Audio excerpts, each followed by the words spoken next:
はじめまして、よろしくお願いします。私はマリオンです。私はステファニーです。よろしくお願いします。よろしくお願いします。お願いします。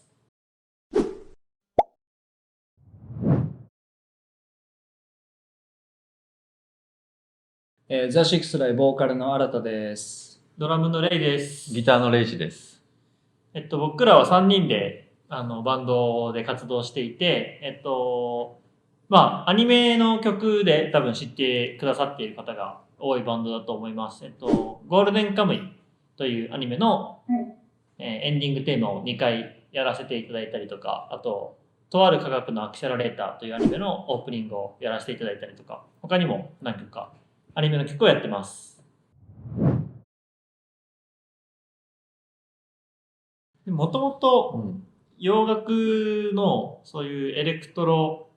ロック、リンキンパークとかを曲作ってるレイジが作ってるんですけど、好きだったので。そうですね。10年前ぐらいから、もっとか。15年前ぐらい。15年ぐらい。前にやってて、その時、まだその、エレクトロの、電子音と、ロックの、ギターとかそういった音が合わせて、そういうのを融合したバンドが少なかったので、そう自分たちの個性として、そういうサウンドになっていきました、だんだん。でも、リンキンパークがリンキンパークと、ブリングミズホライズン。あとブリングミズホライズンみたいな、と、あんまり日本の音楽というよりは、海外の。けど、割と海外を目指すきっかけとしては結構ワンオクロックとかは、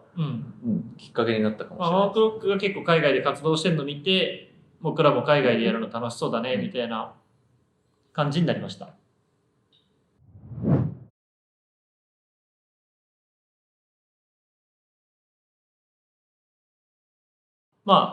最新のリリースの曲は、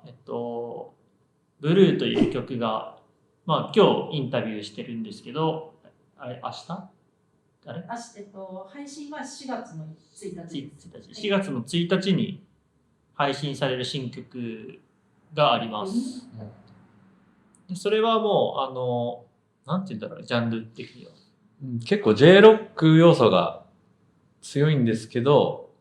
ちょっとドラムンベースみたいなビート感もありつつ、結構新しい感じのサウンドなんじゃないかなと思います。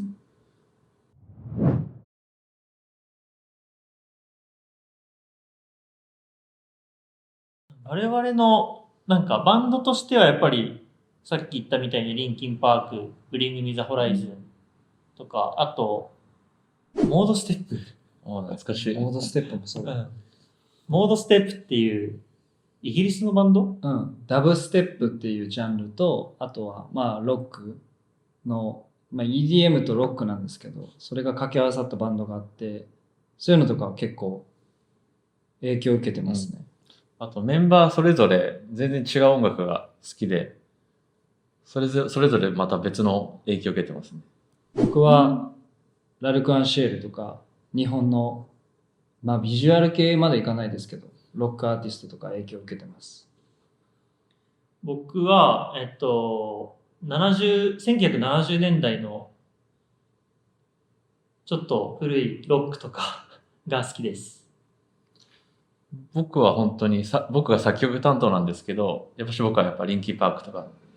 から影響を受けてま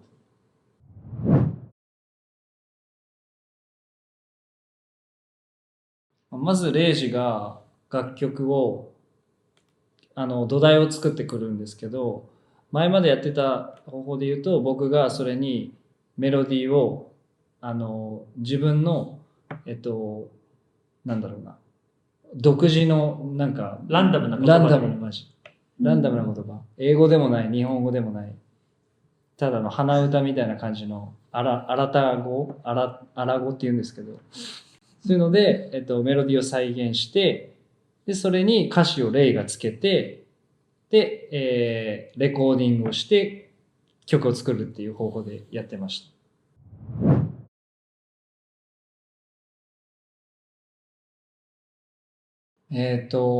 ステージってるとやっぱりお客さんのリアクションだったりとかっていうのがもろ見えるんで、僕は本当にお客さんよりもこっちが盛り上がる。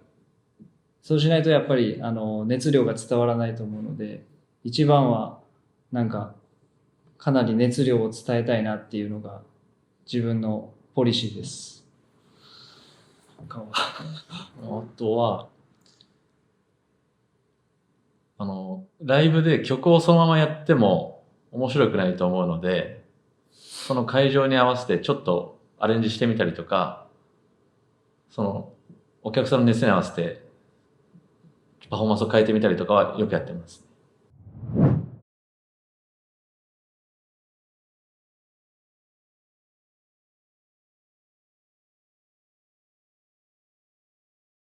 僕はなんかあんまり実は映画とかはあんまり見なくて、ゲームをすごいやることが多くて、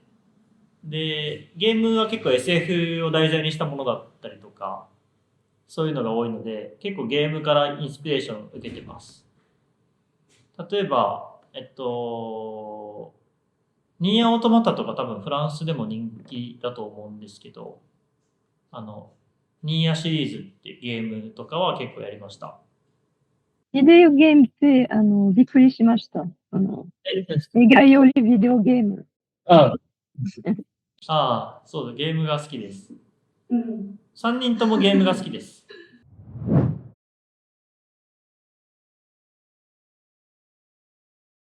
でも、最初、シックスライの曲で、VFX を使ったときは、もう歌詞が結構壮大な歌詞だったので、なんかもう全てが滅んだ世界みたいなのをミュージックビデオで作らないと成立しないよねみたいな話になって、で、じゃあやってみようっていうところで話が進んでいきました。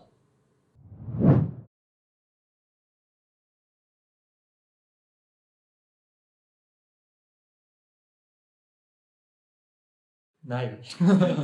ところはないです。そう、今のところはないんですけど、そう、何かできたらいいなとはずっと思っています。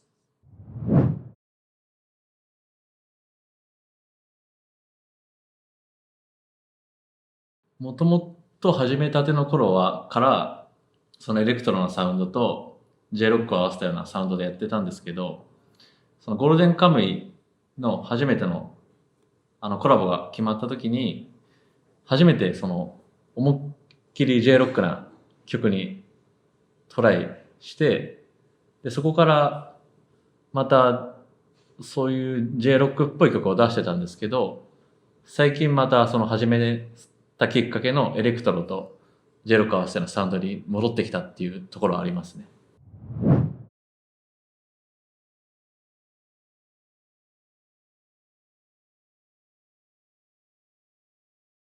やっぱり小さいステージより大きいステージの方がやりやすいですし、やってる側の開放感みたいな、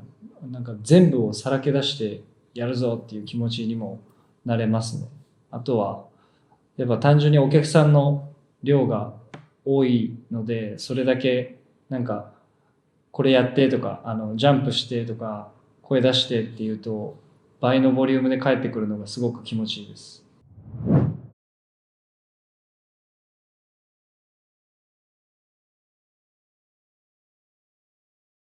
今はなんかもっと世界の人に曲を聴いてほしいっていう話になっていて、日本だけじゃなくて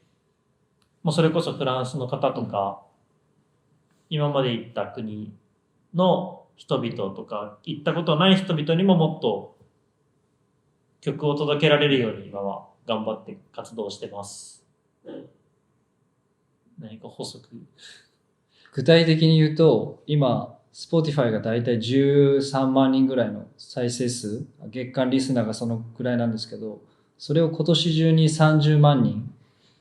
倍以上には増やしたいなっていうところです。あとは海外のやっぱり行ったことない土地でのライブもしたいので、いろんななんか、やっぱイベントとかって海外結構あったりすると思うんで、ジャパンエキスポみたいなアニメイベントだったりとかって、そういうところにアプローチしていって出れたらなとも思ってます。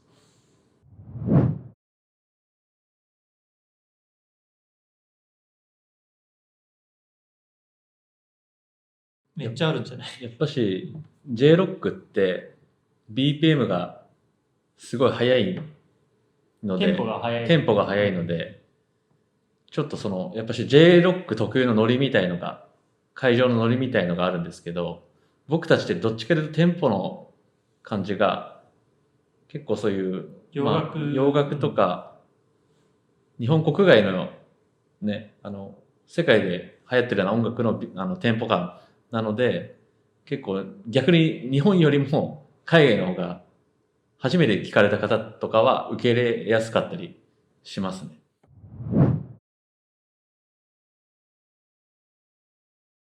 2019年ぶりなんで、7年。そうだね。7年ぶりに行くことになるんですけど、やっぱし今回ジャパンエキスポパリに出演するって告知した時に、すごいその当時のファンがもう一回戻ってきてくれて、すごい喜んでる反応があったので、すごく僕たちも行くのが楽しみですね。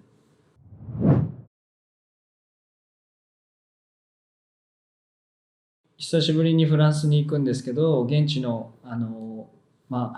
僕らのことを知っている方と知らない方いると思うんですけど、何も気にすることなく、僕たちのライブパフォーマンスっていうのは本当に自由に乗れる音楽なので、本当に一人一人が全力で楽しんでほしいなと思ってます。で、まだ僕らのこと知らない人にどんどん広めていってほしいなとも思ってます。ありがとうございます。お忙しい時にありがとうございました。バイバイ。頑張って。